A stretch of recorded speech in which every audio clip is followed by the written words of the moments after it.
Pernahkah kita membayangkan ada seorang manusia yang bobot keberadaannya di medan perang disetarakan dengan 1000 pasukan tempur? Bukan karena sihir atau dongeng, melainkan karena mentalitas baja, kecerdasan taktik, dan ketulusan iman yang menghujam dalam dada. Sosok ini adalah ksatria yang namanya membuat nyali musuh ciut sebelum pedang terhunus. Beliau adalah Al-Qaqa bin Amr At-Tamimi. Sebelum kita menyelami lebih dalam samudra hikmah dari perjalanan hidup sang ksatria 1000 pasukan ini, jangan lupa untuk klik tombol subscribe dan like video ini sebagai bentuk dukungan dakwah kita. Dan untuk yang sedang menonton, sedang menyimak dari daerah mana saja, semoga silaturahmi digital ini membawa keberkahan bagi kita semua.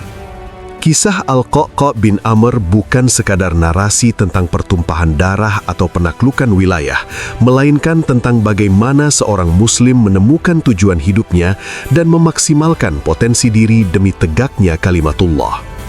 Al-Qaqa lahir dari suku Tamim, sebuah suku yang dikenal dengan ketangguhan fisik dan kemampuan bersastra yang tinggi.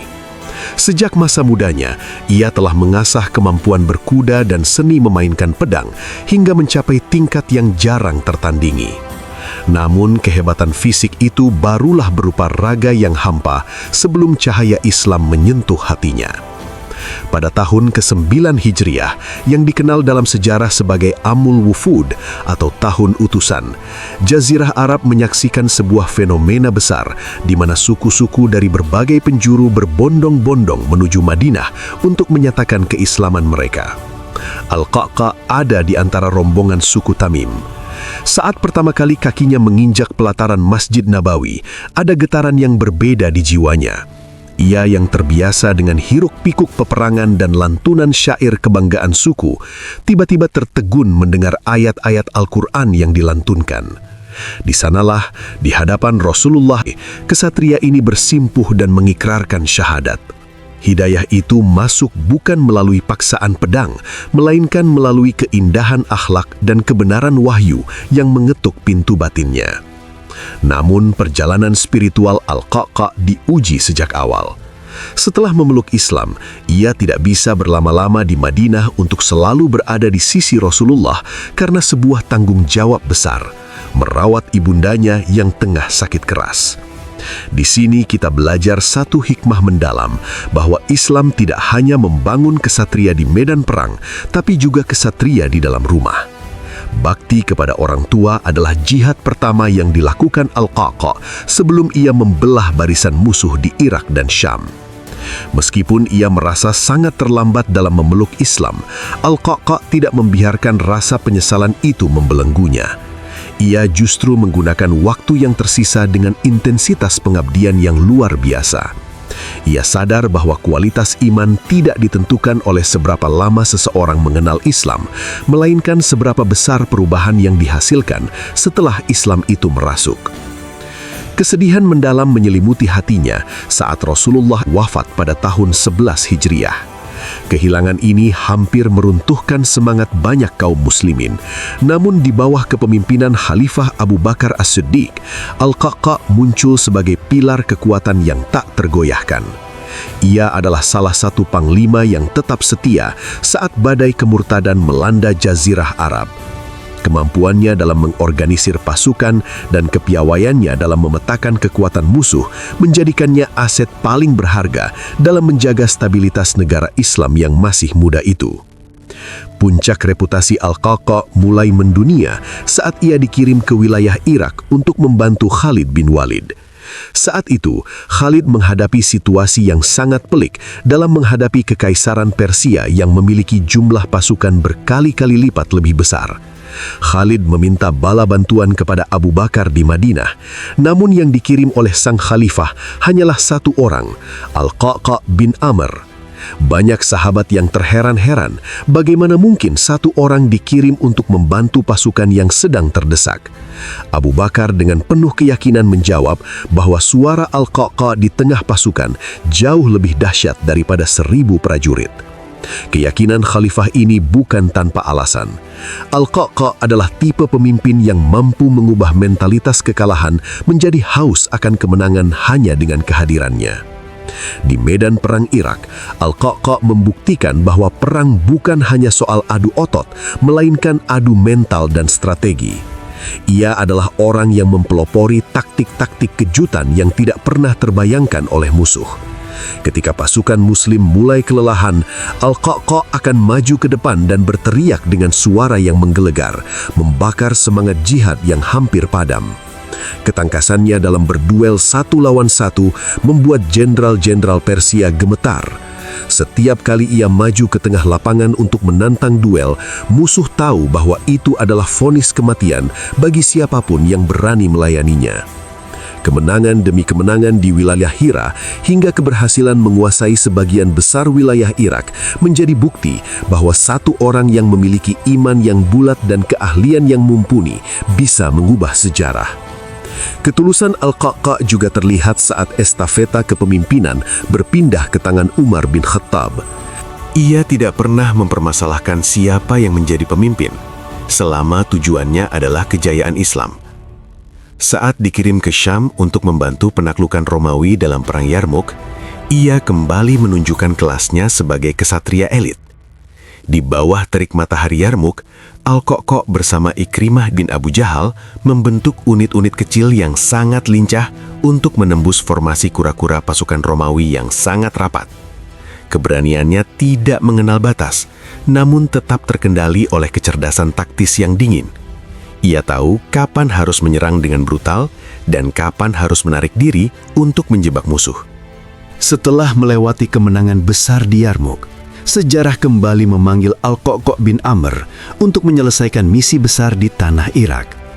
Di bawah komando Panglima Sa'ad bin Abi Waqqas, kaum muslimin bersiap menghadapi ujian terberat mereka dalam Perang Qadisiyah. Ini bukan sekedar perang perebutan wilayah, melainkan benturan dua peradaban besar antara Islam yang membawa tauhid melawan Persia yang angkuh dengan kemegahannya. Al-Qa'qa' yang saat itu masih berada di Syam diperintahkan oleh Khalifah Umar bin Khattab untuk segera menuju Irak sebagai bantuan utama. Kedatangannya di medan Qadisiyah menjadi sebuah legenda taktik yang akan selalu dikenang dalam catatan militer dunia. Al-Qa'qa' memahami bahwa dalam perang, psikologi massa adalah kunci. Ia tidak datang dengan seluruh pasukannya sekaligus secara gerombolan. Sebaliknya, ia membagi pasukannya menjadi kelompok-kelompok kecil yang terdiri dari 10 orang. Kelompok-kelompok ini diperintahkan untuk muncul di cakrawala satu demi satu secara berkala, menciptakan ilusi visual seolah-olah bala bantuan Muslim terus mengalir tanpa putus dari Madinah. Taktik ini berhasil menghancurkan mental pasukan Persia. Musuh yang melihat debu berterbangan dari kejauhan merasa ketakutan, mengira bahwa jutaan pejuang Muslim baru saja tiba untuk menghabisi mereka. Kehadiran Al-Qa'qa' benar-benar menjadi suntikan energi bagi pasukan Sa'ad bin Abi Waqqas yang saat itu sedang menderita sakit dan hanya bisa memantau dari tenda tinggi. Klimaks dari ketangkasan Al-Qa'qa' terjadi pada hari Agwats. Persia saat itu mengerahkan senjata paling mematikan mereka, kawanan gajah perang yang dilapisi baju besi. Gajah-gajah ini bertindak layaknya tank modern yang mengacak-acak barisan kuda kaum muslimin. Kuda-kuda Arab yang tidak terbiasa melihat gajah menjadi panik dan lari kocar-kacir. Melihat situasi kritis ini, Sa'ad bin Abi Waqqas memberi instruksi khusus kepada Al-Qa'qa' dan saudaranya Hashim untuk melumpuhkan pemimpin gajah tersebut, yaitu seekor gajah putih raksasa yang menjadi jantung pertahanan musuh. Dengan keberanian yang melampaui logika manusia biasa, Al-Qa'qa' memaju kudanya menembus hujan anak panah, mendekati binatang buas itu, dan dengan satu lemparan tombak yang sangat presisi, ia menusuk mata gajah tersebut. Gajah putih itu meraung kesakitan, berbalik arah, dan justru menginjak-injak pasukan Persia sendiri. Momen inilah yang meruntuhkan benteng pertahanan terakhir Persia dan membuka jalan bagi kemenangan mutlak kaum muslimin. Setelah kemenangan di Qadisiyah, Al-Qa'qa' terus bergerak maju menuju Madain, ibu kota kekaisaran Persia yang legendaris. Di sana berdiri Istana Putih, simbol keagungan Raja Kisra yang selama berabad-abad tak tersentuh oleh kaki penjajah. Namun di bawah kepemimpinan para kesatria yang dibentuk oleh madrasah Rasulullah, istana itu akhirnya jatuh. Al-Qa'qa' bin Amr adalah salah satu orang pertama yang menginjakan kaki di singgasana megah tersebut. Namun menariknya, tidak ada sedikit pun rasa sombong atau keinginan untuk menjarah harta karun yang ada di sana. Beliau melihat emas dan perhiasan dunia itu dengan pandangan yang dingin, menyadari bahwa semua itu hanyalah titipan Allah yang akan dipertanggungjawabkan. Inilah karakter kesatria sejati, garang di medan laga terhadap kebatilan, namun zuhud dan rendah hati di hadapan kemewahan dunia. Kepemimpinan Al-Qa'qa' tidak hanya teruji di ujung pedang, tetapi juga dalam administrasi pemerintahan. Pada masa Khalifah Utsman bin Affan, beliau dipercaya mengemban amanah sebagai gubernur di wilayah Armenia. Di sana, beliau membuktikan bahwa seorang militer tulen juga bisa menjadi administrator yang adil. Ketegasannya bukan digunakan untuk menindas, melainkan untuk melindungi kaum yang lemah dan memastikan hukum Allah ditegakkan tanpa pandang bulu. Ia menjadi sosok pemimpin yang dicintai rakyatnya karena keberaniannya dalam mengambil keputusan dan kejujurannya dalam mengelola Baitul Mal. Beliau memahami bahwa jabatan adalah beban berat yang akan ditanyakan di hari kiamat, sehingga setiap kebijakan yang diambilnya selalu didasari pada prinsip kemaslahatan umat. Namun, sejarah Islam kemudian memasuki fase yang sangat memilukan, yaitu masa fitnah besar setelah syahidnya Khalifah Utsman bin Affan. Di saat banyak orang bingung menentukan arah dan terjebak dalam kepentingan kelompok, Al-Qa'qa' bin Amr menunjukkan kesetiaan yang luar biasa kepada kepemimpinan yang sah. Ia berdiri kokoh di samping Ali bin Abi Thalib. Bagi Al-Qa'qa', ketaatan kepada pemimpin yang telah dibaiat oleh kaum muslimin adalah kewajiban agama yang tidak bisa ditawar. Beliau menjadi pengawal setia yang terus berusaha menjaga keutuhan umat di tengah badai perpecahan. Meskipun ia terlibat dalam situasi konflik internal yang sangat menyedihkan bagi setiap sahabat Nabi, niatnya tetap satu, menjaga agar bahtera Islam tidak karam di tengah gelombang fitnah yang berkecamuk.